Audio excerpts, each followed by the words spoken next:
agents across the state have been getting questions on the state fair fleece shows and county fleece shows, and what it takes exactly to prepare a fleece for exhibit. And I guess as the sheep field specialist, it's really exciting that as producers, you want to show off your fleeces, because here in South Dakota, we do raise an extremely high quality wool clip. And so with that, let's jump right into selecting and preparing fleeces for things like state fair and county fair fleece shows. When we're picking out show fleeces, we're really looking at 4 different things. The first, and arguably maybe the most important, is weight and yield, and how much clean wool that fleece is going to produce. Next, we want to look at the length, because all wool needs to be at least 3 inches in length. We want to look at the color, crimp, and condition, or how that fleece looks and feels. And then finally, we also want to be sure that our wool follows breed character and reflects the breed that fleece came from. So the first thing we're going to look at is weight and yield, or how much clean wool will the fleece produce.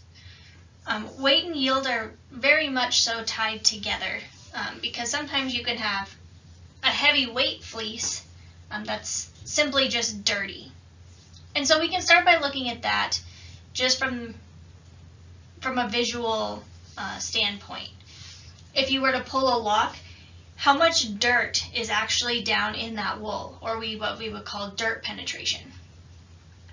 Is there vegetable matter in your fleeces, including hay, chaff, and bedding, as well as mud, manure, and some of those kind of things are all going to really decrease your yield or decrease the amount of clean wool that fleece is going to produce, which ultimately means less clean wool, less final product.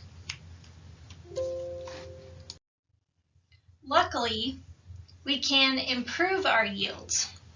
From a management standpoint, one of the big things that we can evaluate is how we're providing our feed. Anytime we're feeding a harvested forage such as hay or alfalfa, you're going to increase your potential for vegetable matter. But we can significantly influence how much of that vegetable matter gets into our fleeces by the way we feed. When you use an overhead feeder, as the sheep are eating, that hay is actually going to fall down on the back of their neck and all down their back, increasing your vegetable matter in your entire fleece. And so you can see this picture on the bottom has very high vegetable matter.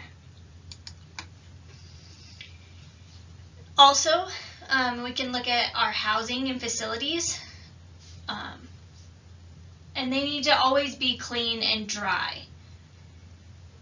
Another consideration to keep in mind is your bedding. Shavings are really nice because they do absorb quite a bit of moisture. However, from a wool quality standpoint, shavings do get stuck in the wool, and so straw is actually a more preferred bedding choice when it comes to wool quality.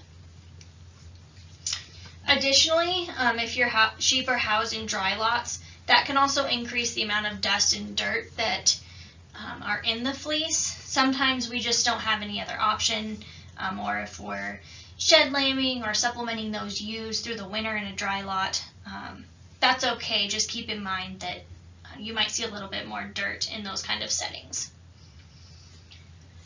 Also, to increase your yield is keeping the shearing floor very clean. That includes, laying a tarp underneath so that the dirt and things like that from the ground aren't getting into your wool, as well as keeping up with the shears and making sure you're pulling your bellies and wool caps out as they're shearing. And we'll talk about that when we talk about skirting. So skirting is a very valuable tool in improving your yield. And all that it is just removing the low yielding or very undesirable areas of the fleece. So these are areas that might have high vegetable matter, They might be places where we see more of those hair or medullated fibers, like around your face and your legs. And then also pulling out our belly wool is extremely important. Skirting is done on a slatted table, so it allows the dirt and second cuts to fall through and out of the wool. This picture down below, you can see that a skirting table doesn't have to be anything fancy. This one is just some wire netting and PVC pipe. So what you're going to do is actually throw that fleece onto your skirting table and pull out the parts that are maybe less than desirable. So if we look at the sheep here on the right, we're going to pull the top knot. That area is going to have quite a bit of vegetable matter from them having their heads down eating, especially if they're eating a lot of hay. That's also going to have quite a bit of that hair fiber from the face and ears.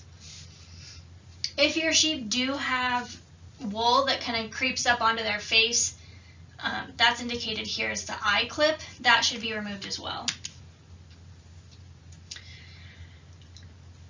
We also need to make sure that we're pulling out the bellies. So if you look at the arrows on this diagram, as we move from the back down to the belly and from the shoulder back to the breech, it's natural for our fleeces to actually go from fine and then get coarser as you follow these arrows, okay? So our belly wool is often much shorter, much coarser, and obviously, you know, as those sheep lay down and things like that, is going to be a lot more dirty. So all of the things that we don't want in our wool clip. We also want to make sure, especially if you're using an overhead feeder, that we pull what we call the crow's nest, or right where the top of the neck meets the, or the base of the neck meets the top of the shoulder.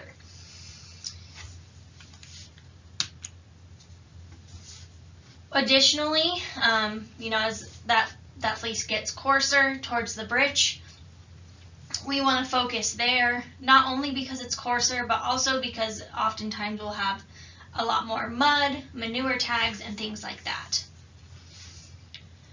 So now I'm actually going to show you how to skirt a fleece and roll it so that it's ready to go for a fleece show. So the first thing you want to do is lay your fleece out on the skirting table and make sure that you keep track of what's the front and what's the back. So in this case, on this fleece, we're seeing a lot of hay chaff up in this area. Chances are that's probably closer to where that crow's nest would be, or the top of the shoulder and the neck. Down closer to the camera there, you can see some maybe a little bit more mud and dirt and things like that. Chances are that that's probably the breech of the fleece. So we want to make sure we keep those areas in mind. So then the next thing you want to do is start pulling out any of that wool that is maybe less than ideal. Up here we have a big chunk of what looks like maybe some matted and cotted wool. It's really hard to pull apart. This happens a lot of times closer to areas that there is a lot of like rubbing action, or closer to like the head, the pole cap and things like that, where we're getting a lot more hay chaff and things like that. So we want to pull out anything that's really matted and cotted like that. Here's some tags. We want to pull those out. And again, the skirting table doesn't necessarily have to look like this one. This one's nice because it spins and you can stay stationary while the table moves. But they certainly don't have to look like this either. As the one in the picture showed you, just some chicken wire and PVC pipe works great as well.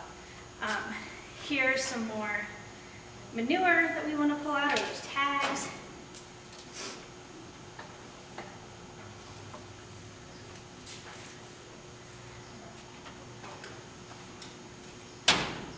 Again, probably a back leg pulling out some of those muddy or manure-y type spots.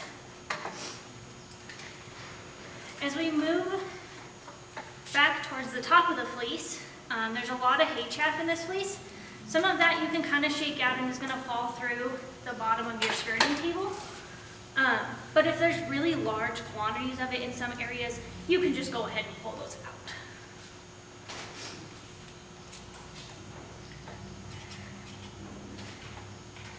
So once you feel like you've gotten it properly skirted, now I just did a light skirt on this fleece, but you can certainly skirt a lot heavier depending on how much undesirable things you have in your fleece. But keep in mind, the more you skirt, the more weight you're pulling out of that fleece. And so you want to kind of find that happy medium where you're not pulling out too much, but you're pulling out enough to make your fleece look like it's pretty high yielding and high quality. So the next thing you want to do is actually roll that fleece so that it can be put in either a plastic bag or a burlap bag to bring to the show. So what we want to do, as I mentioned, remember, our fleeces get coarser as we move from top to bottom and forward to back. And so we want to showcase the best part of the fleece on the top as we roll. So what we're going to do is we're going to fold that fleece into thirds and then roll it from essentially the bridge to the shoulder, so that what's on top is really that what should be the finest, highest quality parts of the fleece along the back. And here, remember, you'll see why we went cut side down. Part of that is to help get some of those, the dirt and things like that to fall through the skirting table, but also it makes it a lot easier as you roll those fleeces so that your cut side is already what is shown. So the widest pieces are what is shown on the top.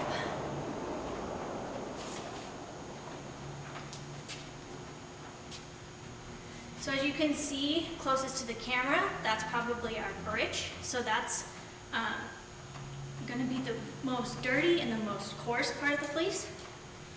So what we're going to do is we're actually going to roll that in the middle first.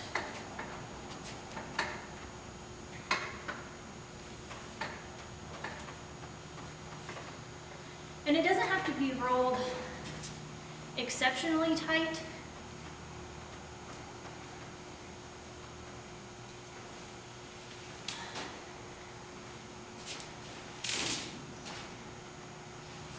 But as you can see now, these bright white locks are what sits on the very top. And from all sides, okay? So then from here, all you have to do is put that fleece in a bag and make sure you get it exhibited in the right gender, breed, and braid classification. Next, we want to look at our length. So as I mentioned, 3 inches is the requirement, because once we process that wool, as it's going through the carding and combing process, anything shorter than 3 inches is actually going to fall through and be waste, or what we call noils. When it comes to length, your fleeces should reflect 1 year's worth of growth, which obviously makes sense since most of our sheep are shorn once a year. Traditionally, coarser fleeces are a little bit longer. As you look at the new state fair book recommendations, you'll see that reflected in some of our breed characteristics. But at the end of the day, 3 inches is the commercial industry requirement. However, keep in mind that longer staples are more ideal. If we look at the staple in the top corner here, that's a beautiful lock of wool. You can see it's very nice crimp design. It has relatively little dirt penetration, as well as being nearly 5 inches long. So longer staples are more ideal. But what's important is that as you're picking out some of your fleeces to be exhibited, you're testing to make sure that your locks are strong. So taking your lock, pulling on either end to make sure that it's strong. Otherwise, our tender or broken fleeces again, when they're being processed and going through carding and combing, those combs will actually pull the locks apart, giving you ultimately a shorter staple. Next, let's go through the 3 C's: color, crimp, and condition. So when we look at color, we really want a fleece that's bright and white. Now I know that we're seeing a lot more breeds that produce color fleeces, and that's great too. Really what we're looking for is a very uniform color. So on those darker black or brown fleeces, really looking for less sun bleaching and things like that on the tips. Additionally, predominantly in your white fleeces, we don't want any staining, and that can be kind of difficult to mitigate, but you can pull some of that staining out when you skirt. Next, looking at our crimp, I mentioned that lock previously on the last slide had very good crimp design. And our crimp can be an indicator of fineness. Typically, our finer fleeces have a crimp that's a lot closer together, as opposed to a big crinkle cut French fry that we often see in some of our coarser fleeces. And our crimp is really important because that's what gives wool its elastic properties. One of the things that makes wool such a great product is that it always holds its shape, and it's the crimp that helps hold that elasticity in our wool products.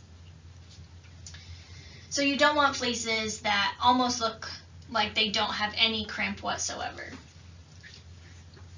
And then finally, looking at condition, oftentimes as long as those fleeces are sheared within the last year, condition doesn't tend to be as much of an issue. And basically what condition is how fresh does that fleece look and feel? Does it feel soft? Does it have good crimp design? And then we also ask, does it look very frowsy? And what we mean by that is, does it look more like a cotton ball than a nice, pretty fleece? And a lot of times that goes back to, one, if it's an older fleece, it will start to lose its condition, as well as if we don't have a whole lot of crimp design, it's going to look a lot more poofy, I guess, and a lot less structured. Moving into breed character, I'm not going to spend a whole lot of time on this because we could walk through every single breed and talk about exactly what their breed characteristics should look like. If that's something you're interested in, definitely give me a call, or if you want to know what your sheep breed character should be. But as a guideline, you'll see this in the new State Fair edition. And really we break fleeces into fine, medium, and coarse wools. And then you'll see the breeds that correspond with each of those sections as well. Just as a frame of reference, it does provide the spin count and the micron that falls within each of those sections, as well as the approximate yield. So finer fleeces tend to have a little bit more lanolin, and their tighter crimp design holds on to dirt more than your coarse fleeces, so they're going to have a little bit lower yield. Those finer fleeces also tend to be a little bit shorter stapled, and so you'll see the length requirement column on the far right. Again, as I mentioned, really 3 inches is our baseline, and these are just guidances for medium and coarse wools as well for length requirements. When it comes to actual wool judging and evaluation, those are more of a hard requirement for wool judgers evaluating wool. But this should give you at least an idea of where your sheep should be falling. And again, if you have specific questions within each breed, certainly give me a call. Looking at the new rules for the State Fair Fleece Show, of course this is part of the open classes, but those classes will be based on breed and whether that fleece came from a ewe or a ram. Our ram fleeces tend to be a little bit heavier and coarser, and so we want to make sure that those are separated. Long wool breeds such as your Lincolns, Cotswolds will be given their own hand spinning division. Those long wool breeds are judged a little bit differently than our traditional fine or medium type fleeces. Meat breeds will also be given their own division. Obviously, their bodies put more emphasis on meat production than wool production, so they'll be given their own division. And then breed and overall champions will be selected after those initial placings. So there will be an overall fleece show breed, or overall fleece show champion based on breed, and then an overall as well. And then finally, fleeces should be placed in clear plastic bags or burlap for exhibition. I know there's been some discussion around this in the past, and all of the wool shows that I've judged, those fleeces have been placed in clear plastic bags.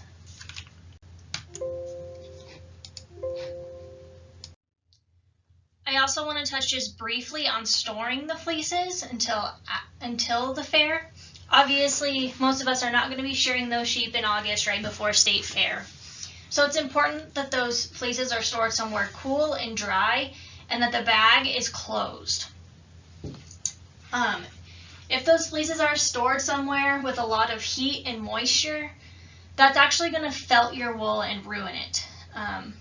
Although the felting process is something we do for final products, looking at raw wool, we really don't want that heat and moisture to cause our fleeces to felt.